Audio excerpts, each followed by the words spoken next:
श्री राधा जी कहती हैं कि अगर किसी मनुष्य के मन में गुस्सा, चिंता और डर का वास हो तो वह असल में अपनी आत्मा को खो रहा होता है। उसका जीवन उस समय केवल अस्तित्व के संघर्ष में बदल जाता है जहां वह हर पल बर्बादी और विफलता से डरता रहता है। गुस्सा अक्सर एक आवेगपूर्ण प्रतिक्रिया होती है जो हमारी सोच को विकृत कर देती है। श्री राधा जी कहती हैं कि जब कोई मनुष्य गुस्से में होता है तो वह अपनी बुद्धि और विवेक को खो देता है। वह केवल अपनी क्षणिक भावना के अनुसार प्रतिक्रिया करता है और अक्सर बाद में पछताता है। गुस्से से बचने का सबसे अच्छा तरीका है अपने मन को नियंत्रित करना, अपने विचारों पर ध्यान देना और सकारात्मक दृष्टिकोण अपनाना। चिंता एक ऐसी भावना है जो भविष्य की अनिश्चितताओं के बारे में होती है। श्री राधा जी ने कहा कि चिंता हमें जीवन के हर कदम पर भयभीत बनाती है। यह हमारे मन को एक बंदी बनाती है और हमें हर सकारात्मक संभावना से दूर कर देती है। उन्होंने हमें सिखाया कि चिंता करने से कुछ नहीं होता। हमें अपने कर्म पर ध्यान देना चाहिए, आत्मविश्वास रखना चाहिए और भगवान पर भरोसा करना चाहिए कि वह हमें सही मार्ग दिखाएंगे। डर एक ऐसी भावना है जो मनुष्य को उसके लक्ष्य से दूर ले जाती है। श्री राधा जी कहती हैं कि डर मनुष्य की शक्ति को कम करता है। यह उसके साहस को खत्म कर देता है और उसे जीवन की चुनौतियों का सामना करने से रोकता है। उन्होंने हमें सिखाया कि हमें अपने डर का सामना करना चाहिए, उसे स्वीकार करना चाहिए और उसे पार करना चाहिए। जब हम डर को जीत लेते हैं तो हम अपने जीवन को नई ऊंचाइयों पर पहुंचा सकते हैं। श्री राधा जी की बातें हमें भागवत गीता की शिक्षाओं की याद दिलाती हैं। गीता हमें सिखाती है कि मनुष्य को अपने विचारों और मन को नियंत्रित करने की आवश्यकता है। श्री कृष्ण ने अर्जुन से कहा, मन चंचल है, बहुत ही विकृत है, कठिन है इसे रोकना, लेकिन यह संभव है। गीता हमें यह समझाती है कि अगर हमारे मन में गुस्सा, चिंता और डर रहेगा तो हम अपने लक्ष्यों को प्राप्त नहीं कर सकते हैं। गीता में श्री कृष्ण ने कहा, यथा दुर्गम न चैतस्य एवं मनोया चंचल तस्मिन से दृढ़मास्थाय मच्चित्तो मद्गतः स्मरा। यह अर्थ है, जैसे तेज बहाव वाली नदी को रोकना कठिन होता है, वैसे ही मन को रोकना भी मुश्किल है। लेकिन अगर तुम इसे दृढ़ता से पकड़ोगे और मुझ में आसक्त रहोगे तो यह संभव है। हमें चाहिए कि हम अपने मन को भगवान के साथ जोड़ें और उसकी भक्ति में डूबें ताकि गुस्सा, चिंता और डर हमारे जीवन से दूर हो जाएं। गीता हमें यह सिखाती है कि डर हमारी वास्तविकता नहीं है। हमें अपने मन की कमजोरी को पहचानना होगा और उसे भगवान की शरण में छोड़ना होगा। श्री कृष्ण ने कहा, अहम तेरम सर्वपप्याभीक्ष्य भोक्ते भवतो यथा आत्मविमोहनम शोकम गच्छन्ति तपसांवर।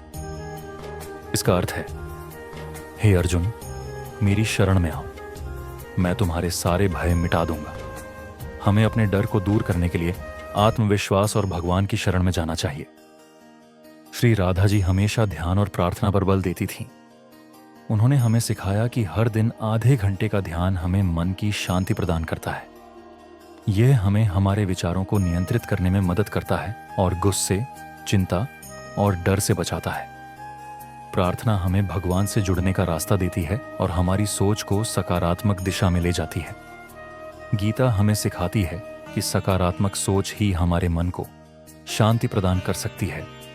हमें हर परिस्थिति में सकारात्मक दृष्टिकोण अपनाना चाहिए, चाहे जो भी हो। हमें यह याद रखना चाहिए कि भगवान हमारे साथ हैं और हमें केवल अपने कर्म पर ध्यान देना चाहिए।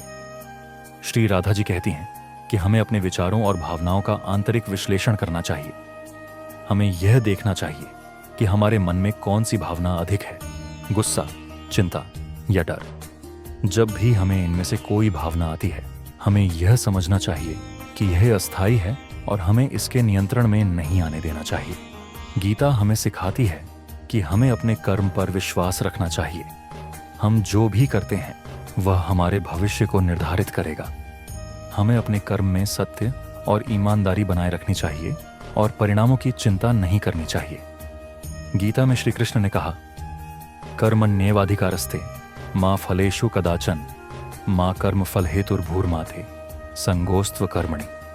इसका अर्थ है तुम्हें केवल कर्म करने का अधिकार है, लेकिन फल की चिंता मत करो। कर्म फल को अपने लिए कोई कारण मत बनाओ और कर्म से जुड़ने का कोई मोह मत रखो। हमें यह समझना चाहिए कि हमें अपनी जिम्मेदारी उठानी है और भगवान पर विश्वास रखना है।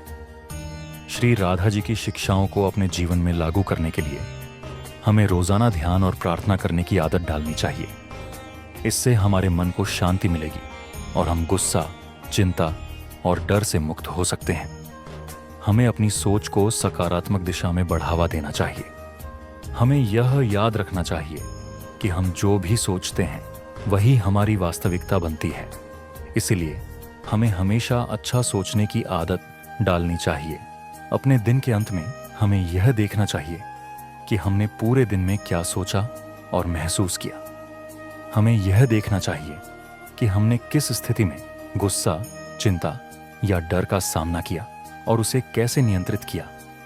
हमें यह विश्वास रखना चाहिए कि हमारे कर्म ही हमारे भविष्य को आकार देंगे। हमें अपने कर्म पर ध्यान देना चाहिए और उनके अच्छे फल की उम्मीद करना चाहिए। श्री राधा जी कहती हैं कि हमें गीता का अध्ययन करना चाहिए ताकि हम उसकी शिक्षाओं को समझ सकें और उन्हें अपने जीवन में लागू कर सकें। गीता हमें सिखाती है कि कैसे हमें अपने मन को नियंत्रित करना चाहिए और उसे भगवान की भक्ति में लगाना चाहिए। दोस्तों, श्री राधा जी की यह महत्वपूर्ण सीख हमें गुस्सा, चिंता और डर से मुक्त होने का रास्ता दिखाती है। जब हम अपने मन को नियंत्रित करते हैं तो हम अपने जीवन को नई ऊंचाइयों पर ले जा सकते हैं। भागवत गीता हमें यह सिखाती है कि हमारे मन का नियंत्रण ही हमारे जीवन की सफलता और असफलता को निर्धारित करता है। इसलिए आज से ही अपने जीवन में श्री राधा जी की शिक्षाओं को अपनाएं और उन्हें अपनी दिनचर्या का हिस्सा बनाएं। अगर आपको यह वीडियो पसंद आया हो तो कृपया इसे लाइक और शेयर करें और हमारे चैनल को सब्सक्राइब करें ताकि आप भविष्य में भी इस तरह के प्रेरणादायक संदेश पा सकें। हमारे चैनल पर बने रहने के लिए धन्यवाद और गीता के ज्ञान को अपने जीवन में लागू करने का संकल्प लें। धन्यवाद और भगवान श्री कृष्ण की कृपा आप पर बनी रहे। कमेंट करें और हमें बताएं कि आपको श्री राधा जी के संदेश कैसे लगे और आप अपनी जिंदगी में किस तरीके से इन शिक्षाओं को लागू करने का विचार कर रहे हैं। साथ ही यदि आपके मन में कोई सवाल या सुझाव है तो हमसे पूछें।